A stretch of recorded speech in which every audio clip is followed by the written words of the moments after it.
How to install a beautiful tile floor like this one, coming up next on the At Home channel at Buildipedia.com.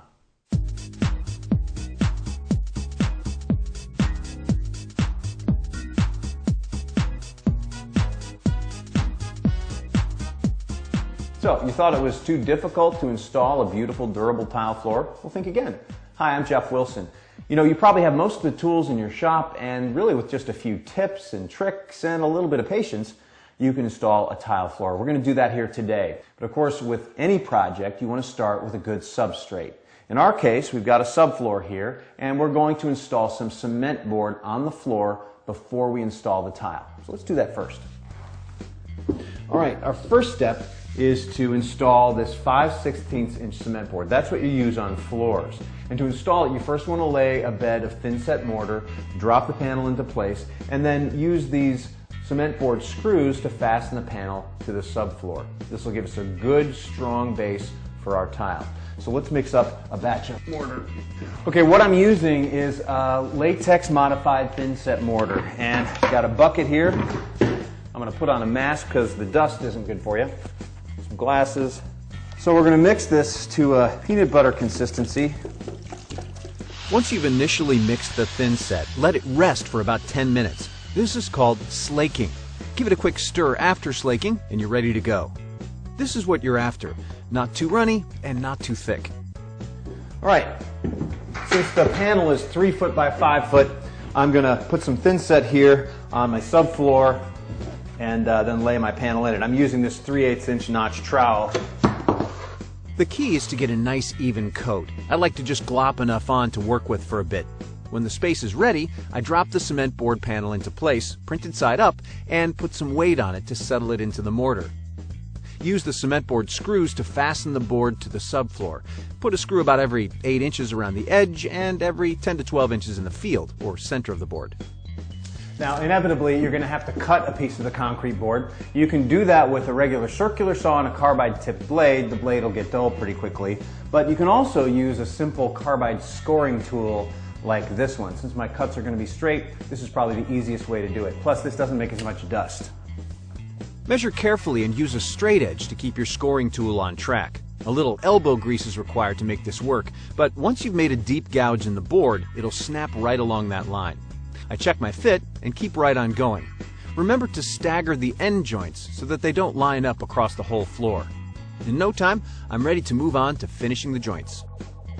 The joints need to be reinforced using more thin set mortar and some fiber mesh tape. It's similar to taping drywall joints.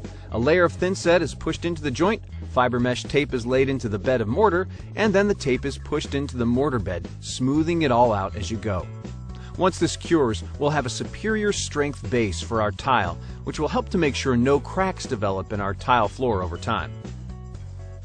Okay, our thin set has had a chance to cure overnight and we are ready to lay some tile. I'm doing a kind of dry run here to get used to my pattern. We are installing 3 different size tiles today, so I want to make sure I have that pattern in my head. I've gathered together a few things for the job. One is a big pile of these tile spacers. You can buy these at your local home center. I'm using a 1/4 inch spacer that'll help keep my grout lines straight. I've also got a chalk line so I can snap some straight lines to keep my layout on track. Also a couple of trowels. Really the important one is this one. This is the notch trowel that I'll be laying down the thin set that will bed our tile into. And then I've gathered my high quality latex modified thin set, my mixer, my bucket, and some safety gear. I've got some goggles for when I'm mixing and also some gloves for when I'm handling the tile in the thin set. The thin set's very alkaline, so if you're working with it for an extended period of time, it can really dry out or even burn your skin. All right, we have everything gathered. Let's get started.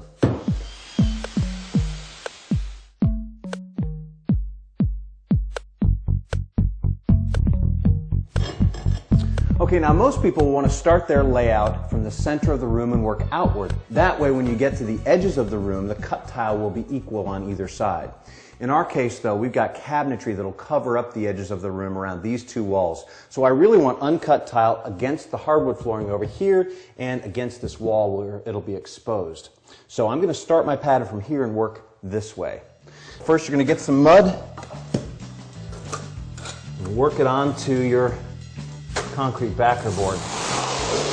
Using the spacers and the snapped lines, I keep myself on track. Only apply as much thinset as you can lay in 10 minutes or so, or the thinset will start to set up on the floor. Keep moving and make sure you leave yourself a way out of the room. I'm placing all of the whole tile first, then I'll come back and cut what I need, placing those later. Soon, I'm headed out the door. You'll need to mark your cuts. I'm using a yellow China marker, basically a yellow crayon, to mark my tile where it needs to be notched around the door jamb. Using a China marker means that my marks won't wash off when I use the diamond wet saw to make my cuts.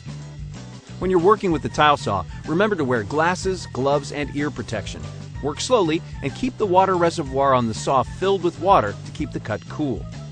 Then it's just a matter of dropping the cut pieces into place with a little thinset. Okay, our tile is set and it's time to do some grouting. Basically, we'll mix the grout similar to the way that we mixed the thinset, and then we'll smear it into the grout lines using this rubber float.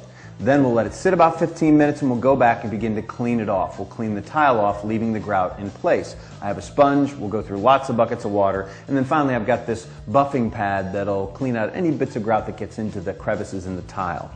Alright, so let's mix up some grout and get to it. This step will feel familiar by the end of your tile job.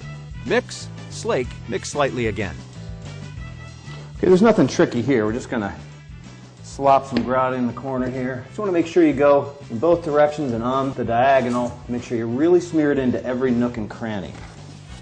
I'm going to leave edges like here against the door, any place I come up against a different material. And we'll use a color-matched caulk once the grout is cured to fill those surfaces. That's for expansion and contraction. Make sure that you don't have cracks. Work quickly. You'll find that the grout sets up faster than the thinset. Make sure to grout a small area you can handle, and then get right on the sponging. You'll need to make sure that the grout doesn't cure on the tile, or it'll be hard to remove. Use a sponge like this one, and rinse it often. Make sure to wring the sponge out well each time you rinse it. Too much water can weaken the grout. Well, that's it. Now we've got a floor that's going to look beautiful and be durable for many, many years to come. I'm Jeff Wilson. Thanks for joining me, and come back often for more how-to projects on the At Home channel at Buildipedia.com.